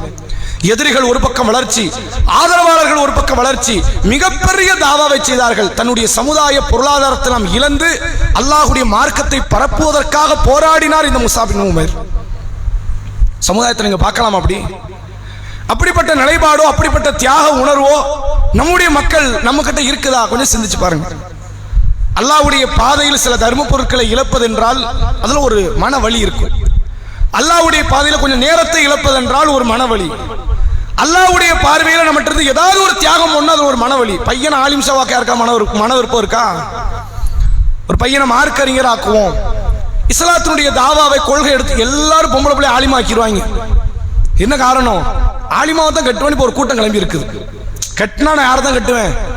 ஆலிமாவைத்தான் கட்டுவேன், திருமணம் முடிப்பேன். அது என்னன்னு தெரியல, அது ஒரு வகையான மைண்ட் செட் ஆயிடுச்சு போலுக்கு. ஆலிமானா தான் முஸ்லீம் போல, ஆலிமா ஒரு பெண் கத்துக்கல அப்படின்னா அது காஃபீர் போல. அப்படி ஒரு மனநிலை நிற்கும் சமுதாயத்தில் ஒரு கற்பிக்கப்பட்டுருச்சு. அதனால என்ன, 12ஆம் கிளாஸ் முடிச்சாச்சா, ஒரு கல்லூரியில் ஒரு டிகிரி போட்டாச்சா, ஆலிமா படிச்சிரு. பொம்பளை பிள்ளைகளுக்கு தான் மார்க்க படிப்பு. பையனை என்ன பண்ண வைக்க போறீங்க? நாங்கள் இன்ஜினியர் படிக்க வச்சு வெளிநாட்டுக்கு அனுப்ப போறோம். மார்க்கத்துக்காக தன் மகனை தியாகம் செய்யற மனப்பான்மை கிடையாது. ஏன் தன்னுடைய மகன் மார்க்கத்தை சொல்லட்டுமே, எடுத்து பேசட்டுமே, அந்த மனநிலை யார்ட்டி கிடையாது. ஆனால் நீங்கள் பார்க்கலாம், தன் வாழ்க்கையை முழுமையாக செலவழித்தார். முக்ரி என்று அழைக்கப்படக்கூடிய இந்த முஸாப் இப்னு உமைர் ரதியல்லாஹு அவர்கள் என்பதை அவருடைய வாழ்விலிருந்து நம்மளால தெரிந்து கொள்ள முடியுது. இப்படி இவங்களுடைய பாதை திருமறை குர்ஆன்ல ஒரு வசனத்தை நம்ம இவர்கள் விஷயத்தில் எடுத்துக்கொள்ளலாம். ஒன்று ஹம்சாவை பற்றியும், இன்னொன்று இந்த முஸாப் இப்னு உமைர் ரதியல்லாஹு அவர்களை பற்றியும். அல்லாஹ் திருக்குர்ஆனில் சூரா ஆலி இம்ரான் என்ற 3வது அத்தியாயம் 14வது வசனத்தில் சொல்லுகிறான், زُيِّنَ لِلنَّاسِ حُبُّ الشَّهَوَاتِ مِنَ النِّسَاءِ وَالْبَنِينَ وَالْقَنَاطِيرِ الْمُقَنطَرَةِ مِنَ الذَّهَبِ وَالْفِضَّةِ وَالْخَيْلِ الْمُسَوَّمَةِ وَالْأَنْعَامِ وَالْحَرْثِ ذَلِكَ مَتَاعُ الْحَيَاةِ الدُّنْيَا. அல்லாஹ் இவ்வளவு அழகா பேசுறான் பாருங்க. زُيِّنَ لِلنَّاسِ حُبُّ الشَّهَوَاتِ, மனிதனுக்கு சில காரியத்தை நம்ம கவர்ச்சி ஆக்கி இருக்கோம். இந்த உலகத்துல அல்லாஹ் என்ன பண்ணி இருக்கிறான், அதை அழகாக்கி அந்த அழகுக்கு மேல ஒரு கவர்ச்சி எல்லாம் கொடுத்திருக்கிறான். சில காரியத்துக்கு இருக்குதான். முதல்ல அல்லாஹ் சொல்றான் மினன் நிசா, பெண்கள்ங்கிறான். அதை கொஞ்சம் அழகுபடுத்துறது மட்டும் இல்லாம கவர்ச்சி படுத்தி வச்சிருக்கிறேன். அதை பார்த்த உடனே ஆண்களுக்கு கடுமையான முறையில் ஒரு ஈர்ப்பை ஏற்படுத்தும் விதத்துல தான் நான் பெண்கள் அமைச்சிருக்கேங்கிறான். அடுத்த அல்லாஹ் சொல்றான் ஒல் பனீன், ஆண் பிள்ளைன்னா இவனுக்கு அவ்வளவு பிரியம். தனக்கு யாரு பிறக்கணும்? ஆம்பளை பிள்ளை. நபிகளா இருக்க ஆம்பளை பிள்ளை அவ்வளவு பிடிக்கும். பொம்பளை பிள்ளை நிராகரிக்க மாட்டாங்க. ஆனா ஆண் பிள்ளைனா பிடிக்கும். ஆண் பிள்ளை உனக்கு கிடைச்சிடாதா, பிறந்துடாதா? அல்ல கொடுக்கவே மாட்டேன்ட்டான். கொடுத்த பிள்ளைய எடுத்துருவேன்ட்டான். முஹம்மது நபா ஹதிமிர் ரிஜாலிக்கும், இந்த தூதர் முகமது எந்த ஒரு ஆணுக்கும் தந்தையாக இவர் இல்லை. ஆம்பளை பிள்ளை ரசூலுல்லாஹ் கொடுக்கல. ஆனா நீங்க பார்க்கலாம், ஆண் பிள்ளை என்பது அது ஒரு வகையான, அது ஒரு ரஹ்மத். பெண் பிள்ளை ஒரு பரக்கத்துனா ஆண் பிள்ளை ஒரு ரஹ்மத். அல்லாஹ் சொல்கிறான் பெண்கள்கிட்ட கவர்ச்சி இருக்கிறது. ஒல் பனீன், ஆண் பிள்ளைகள்கிட்ட கவர்ச்சி இருக்கிறது. ஒல் கனாத்திரில் முகந்தரத்தி மின தஹபி வல் ஃபித்தா, திரட்டப்பட்ட தங்கம் வெள்ளி குவியல். அவனுக்கு 1 கிராம் கொடுத்தா காணாது, 1 கிலோ கொடுத்தா காணாது, கணக்கே இல்லாத குவியலை கொடு, அப்படியே கவர்ந்து இழுக்கப்பட்டு வந்துருவான். அவனுக்கு தங்கனா ஈர்ப்பு, வெள்ளினா ஈர்ப்பு. அடுத்த அல்லாஹ் சொல்கிறான் ஒல் ஹைலில் முஸவ்வமா, ஒரு வளர்ச்சியான மிக பெருமளவில் கை தேர்ந்த ஒரு குதிரை கிடைத்தால் அவனுக்கு அவ்வளவு விருப்பம். ஒல்லன் ஆம், ஆடு மாடு கோழி, இந்த கால்நடைகள் இருக்குல்ல, அது மனிதனுக்கு விரும்பத்துக்கு கூறியதாக நாம் ஆக்கி இருக்கிறோம். ஒல் ஹர்ஸ், நிலம்னா போதும் அவனுக்கு அவ்வளவு பிரியம். மனுஷனுக்கு எதெல்லாம் பிரியம்? துன்யாவுடைய மொத்தத்தை சேர்த்து குர்ஆன்ல சொல்லிட்டான். இவனுக்கு பொம்பளைனா பிடிக்கும், ஆம்பளை பிள்ளைனா பிடிக்கும், தங்கம் வெள்ளினா பிடிக்கும், குதிரைனா பிடிக்கும். குதிரைங்கிறது அந்த மக்களுக்கு அது ஒரு பெரிய வாகனம்ல. கார்னு எடுத்துக்கீங்களா, கரெக்டா செட் ஆகும். அந்த காலத்துல எல்லாத்துக்கும் வந்துடும். கார் பிடிக்காத ஆட்கள் யாராவது உண்டா? அது விலை கூட, மெயின்டெனன்ஸ் கூட, பெட்ரோல் போடணுமே, டீசல் போடணுமே தான் பிரச்சனை. இந்த பிரச்சனையே இல்லைன்னா கார் வேண்டாங்கிற நபர்கள் யாரு? அப்படி ஒரு நபர்லாம் கிடையாது. அது மாதிரியான ஒரு ராகத்தான ஒரு பொருளும் கிடையாது. வாகனம் அவ்வளவு முக்கியம். அவன் அல்லாஹ் சொல்கிறான் திரட்டப்பட்ட தங்கம் வெள்ளி, பெண்களை சொல்கிறான், ஆண் பிள்ளைகளை சொல்கிறான், தங்கம் வெள்ளியை சொல்கிறான், குதிரையை சொல்கிறான், கால்நடையை சொல்கிறான், நிலத்தை சொல்கிறான். நிலம் கொடுத்தா போதுமே, சும்மாவா? ஒரு ஜான் நிலத்துக்கு தான் அங்க பிரச்சனை நடக்கும். அவன்கிட்ட 20 ஏக்கர் இருக்கும், அந்த கடைசி ஒரு ஜான் வேலி போடுறதான் பிரச்சனை. இங்குதான் என் லேண்டுமா, ஆனா விட்டு கொடுக்கவே மாட்டேம்மா. இவ்வளத்தையும் அல்லாஹ் பட்டியல் போட்டு விட்டு சொல்லுகிறான் ராலிக்க மத்தாவுல் ஹயாத்தி துன்யா. இது என்ன? உலகத்துடைய அற்ப இன்பம். மொத்த இன்பத்தை சொல்லிட்டு இது வேஸ்டடாங்க, இது ஒண்ணுத்துக்கு ஆயிக்கூடாது. அடுத்து அல்லாஹ் சொல்கிறான் வல்லாஹு இன்தஹு ஹுஸ்னுல் மஆப், அல்லாஹ்விடத்தில் தான் அழகிய இருப்பிடம் இருக்கிறது. தங்கம் வெள்ளி வேண்டாம், பெண்கள் வேண்டாம். வேண்டான்னு என்ன அர்த்தம்? ஹலாலா போய்க்க, ஹராமா வேண்டாம். தங்கம் வெள்ளி ஹலாலா போய்க்க, ஹராம் வேண்டாம். கால்நடைக்கும் நிலத்திற்கும் ஹலாலா போய்க்க, ஹராம் வேண்டாம். இதெல்லாம் உன்னை கவர்ந்து இழுக்கக்கூடிய காரியம். துன்யா தான் வேணும். இதுதான். இது எதுவுமே இல்லாத ஒருத்தன் இருக்கிறான், நீங்க இது எதுவுமே கிடைக்காது என்ற இடத்துல உள்ள ஒருத்தன் மரணத்தை தான் அடுத்து தேடுவான். எதுவுமே இல்லை, அவனுக்கு பெண்ணு இல்லை, ஆண் பிள்ளை இல்லை, தங்கம் வெள்ளி இல்லை, பணம் இல்லை, வீடு இல்லை, நிலம் இல்லை, கடைசி நிலம் என்ன? மௌத்து கிடைச்சிட்டா போதும்டா அப்படிங்கிற இடத்துக்கு வந்துருவான். இதுதான் துன்யாவினுடைய பேரின்பம். ஆனா இதுதான் துன்யாவுடைய அற்ப சுகம்ங்கிறான். சொல்லிட்டு அல்ல என்ன சொல்றான்? மறுமையில என்கிட்ட ஒரு வாழ்க்கை இருக்குது, அந்த வாழ்க்கை மாதிரி ஒரு வாழ்க்கை வருமா, மகத்தான வாழ்க்கைங்கிறான். சொல்லிட்டு அடுத்த வசனம் 15வது வசனத்துல அல்லாஹ் சொல்கிறான், குல் அவ் நபிஉக்கும் பி கைரின் மின் தாலிக்கும் லில்லதீன தக்கவ் இன்த ரப்பிஹிம். தன் இறைவனை அஞ்சக்கூடிய மக்களுக்கு அல்லாஹ் ஒரு நன்மை வைத்திருக்கிறான், அதை நான் உங்களுக்கு அறிவிக்கட்டுமான்னு கேட்கிறான். அல்லாஹ்வை பயப்படுறவங்களுக்கு மகத்தான ஒரு வாழ்க்கை இருக்கு, அதை நான் உங்களுக்கு சொல்லி தரட்டுமான்னு கேட்கிறான். சொல்லிட்டு அல்லாஹ் என்ன சொல்றான், ஜன்னாத்தின் தஜ்ரி மின் தஹ்திஹல் அன்ஹார், அது சொர்க்கம், அதன் கீழ்ப்பகுதிகளில் ஆறுகள் ஓடும். காலிதீன ஃபீஹா, அதிலே அவர்கள் நிரந்தரமாக இருப்பார்கள். வஅஸ்வாஜு முத்தஹரா, அங்கே தூய்மை மிக்க துணைகளும் உண்டுங்கிறான். மகத்துவமான தூய்மை மிக்க துணைகள் உண்டு. ஒரு ரிதுவானு மினல்லாஹ், அல்லாஹ்வுடைய திருப்தியும் அங்கே இருக்கிறது. வல்லாஹு பஸீரும் பில் இபாத், அல்லாஹ் தன் அடியார்களை பார்ப்பவனாக இருக்கிறான். துன்யாவுடைய இன்பத்தை எல்லாம் பட்டியல் போட்டுட்டான், இது குப்பைன்னுட்டான். மறுமையினுடைய இன்பத்தை பட்டியல் போடுறான், அங்க அல்லாஹ்வுடைய திருப்தி இருக்குங்கிறான். அப்படி சொல்கிறான். அந்த வார்த்தைக்கு இலக்கணமாக வாழ்ந்தவர் தான் இந்த ஹம்சா, இந்த முஸாப் இப்னு உமைர். மிகப்பெரிய ஆளுமை கொண்டவர், அல்லாஹ்வுக்காக எல்லாத்தையும் தியாகம் பண்ணிட்டு வந்து நிற்கிறார்.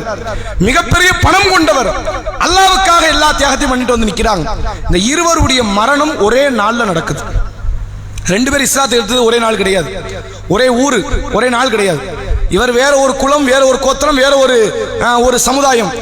இவர் வேற குலம், வேற கோத்திரம், வேற ஒரு சமுதாயம். ஆனால் இருவரை மரண நாளில் அல்லாஹ் ஒன்றிணைக்கிறான். அந்த மரண நேரத்தை நீங்க நினைச்சு பாருங்க. உஹதுடைய யுத்தம், ஹம்சா ரதியல்லாஹு அவர்களை கொல்லுவதற்கு வக்ஷி என்ற ஒருவர் வரார். இவர் அடிமை. இந்த வக்ஷிக்கும் ஹம்சாவுக்கும் எந்த தொடர்பும் கிடையாது. அப்ப ஏன் கொல்ல வந்தாரு? இவருடைய இலக்கு என்ன தெரியுமா? இவரை அடிமைப்படுத்தி இருந்த எஜமானர் சொல்லி அனுப்புறாங்க, ஹம்சாவை கதையை முடிச்சேன்னா உனக்கு விடுதலை. உஹது யுத்தத்தில் 3000 காஃபிர் வரான், அந்த 3000ல் ஒருவர் வக்ஷி. எல்லாரும் வராங்க, எல்லாருடைய இலக்கு முகமது நபி தலை எடுக்கணும். இவர் ஒருத்தருக்கு மட்டும் தான் இலக்கு, முகமது நபி இருந்தா என்ன, இறந்தா எனக்கு என்ன, ஹம்சா தலை எடுக்கணும். அப்படி வரார். ஹம்சா உஹது யுத்தத்தில் வந்து கர்ஜிக்கிறார். அவருடைய அந்த கம்பீர குரலை பார்த்த உடனே இவர் நினைச்சுக்கிட்டாரு, ஹம்சா யாரு? முகமது நபியுடைய சின்னப்பா, சித்தப்பா. அப்படியா? முகமது நபிக்கே வயசு ஆயிடுச்சு, எப்படி 55 வயசு.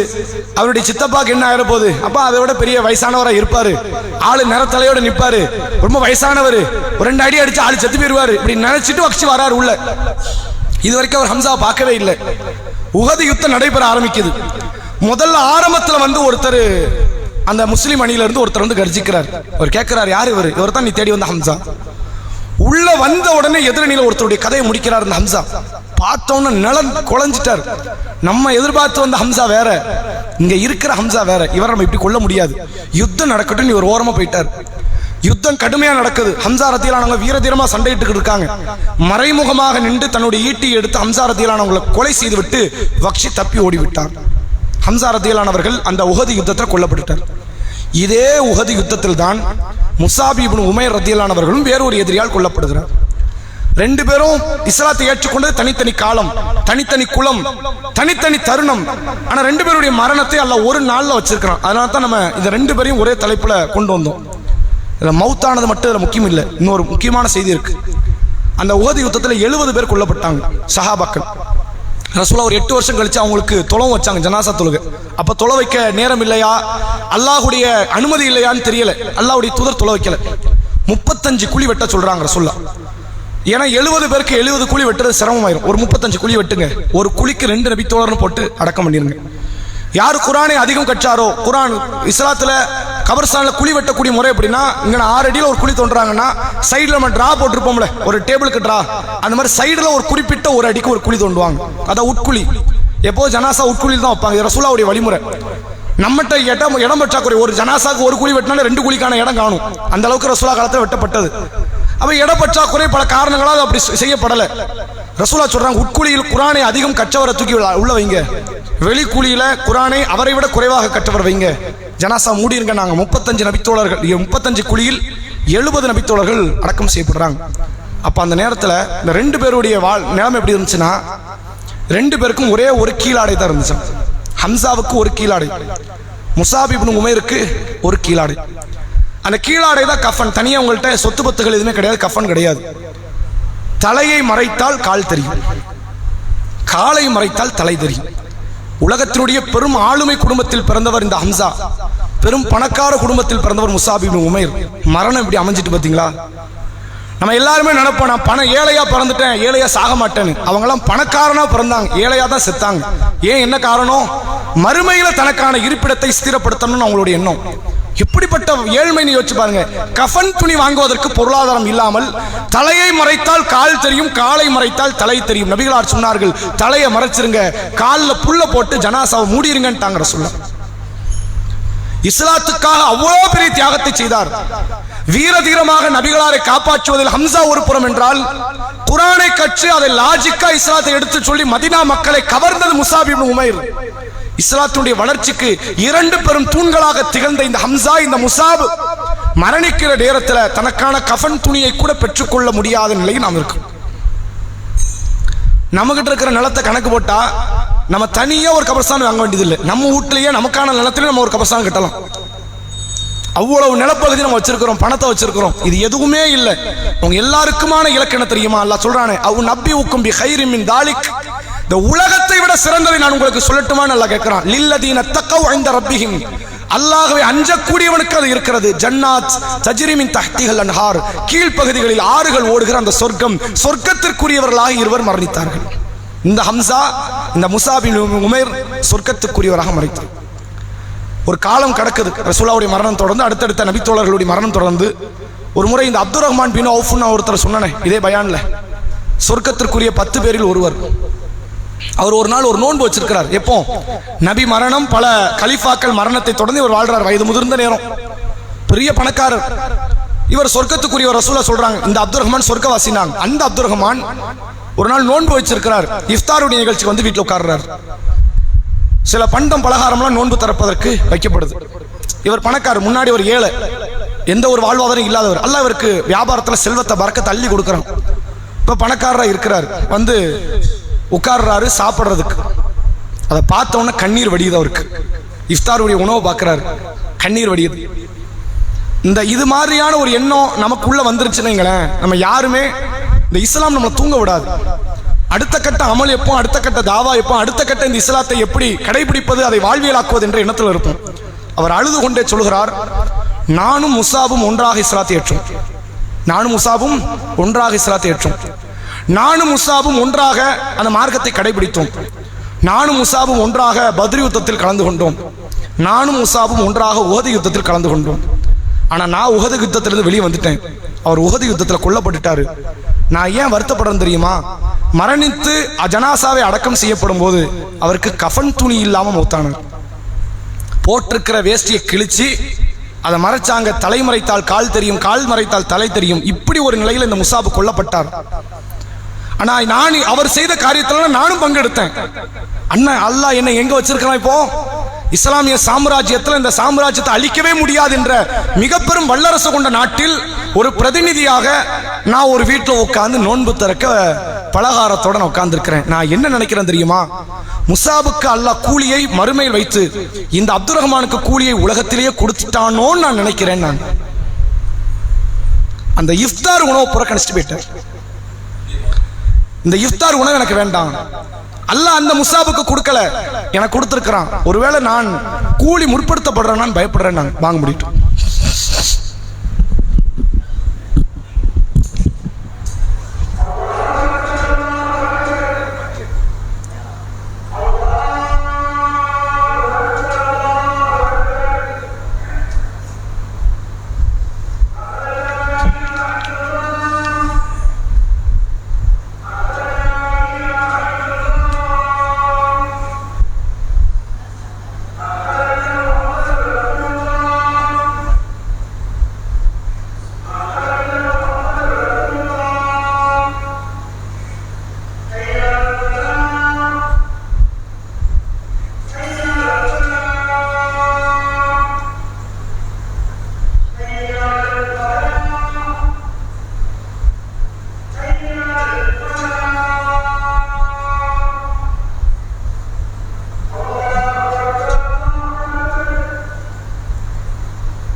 அஸ்ஸலாமு அலைக்கும்.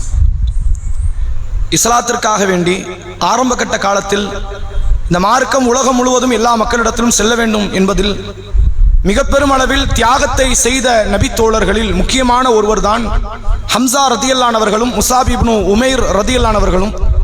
ஒரு பெரும் பணக்காரராக பெரும் ஆளுமை கொண்டவராக மிகப்பெரிய வீரராக இருந்த போதிலும் அல்லாஹ்வுக்காக அவருடைய மார்க்கத்துக்காக இத்தகைய தியாகங்களை செய்து ஒரு கவனிப்பாரற்ற நிலையில் அவருடைய மரணத்தை அல்லாஹ் அமைத்தான். இப்போ நாமெல்லாம் மௌத்தாக போறோம் அப்படின்னா நம்ம சூழ நம்முடைய கணவனோ மனைவியோ பிள்ளைகளோ பேரப்பிள்ளைகளோ குடும்பத்தார்களோ நமக்காக வந்து கண்ணீர் வடிக்கிற ஒரு நிலை இருக்கும். ஆனால் இந்த ரெண்டு பேருக்கு அப்படி இல்லை பாருங்க.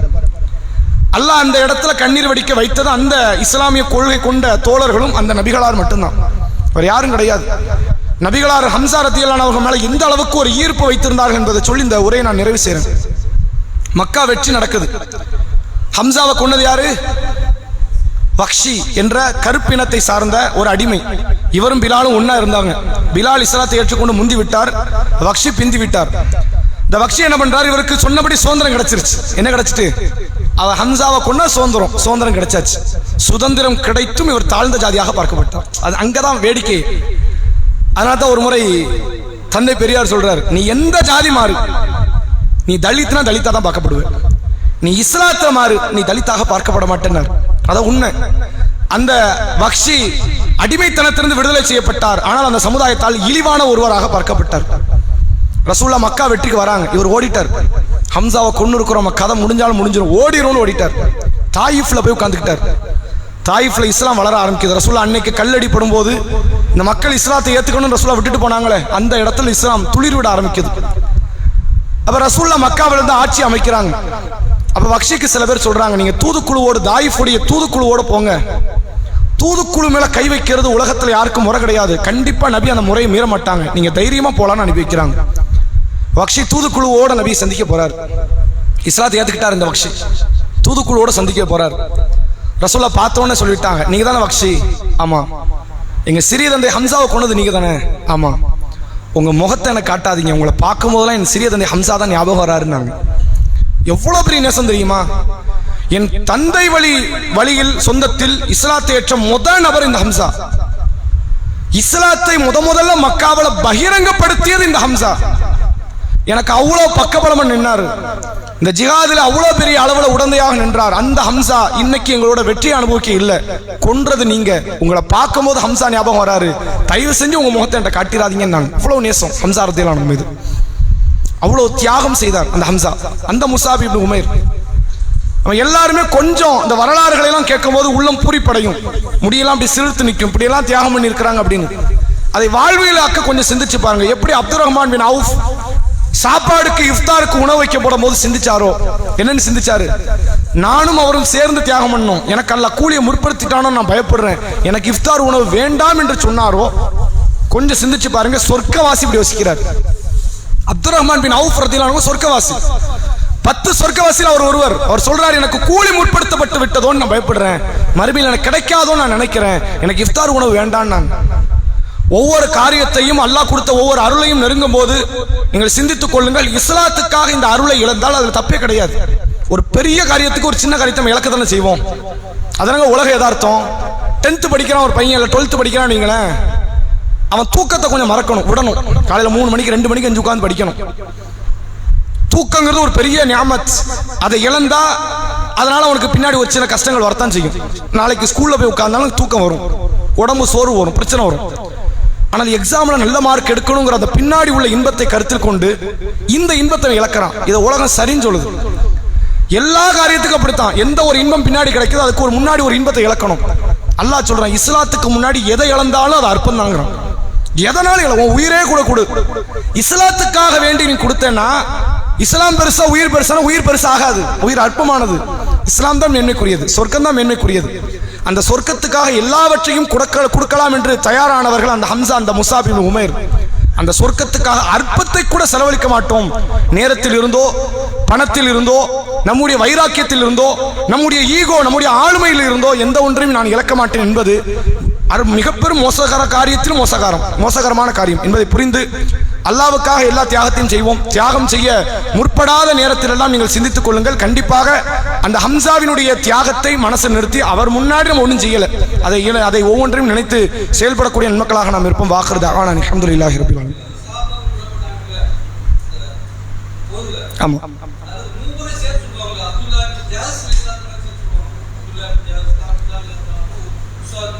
இல்ல அப்படி வரல. 70 நபித்தோழர்கள் கொல்லப்பட்டது உண்மை. அதுல இந்த 2 நபித்தோழர்கள் கஃபன் கூட இல்லாத நிலையில கொல்லப்பட்டாங்க அப்படிங்கறத ஹதீஸ் வருது. அப்துல்லா இப்னு ஜஹஷ் என்ற பேர்ல அப்படி நபிகளார் புகழ்ந்ததாக இந்த ஒரு செய்தியும் இல்லை. சரி முடிச்சுக்கோங்க சார்.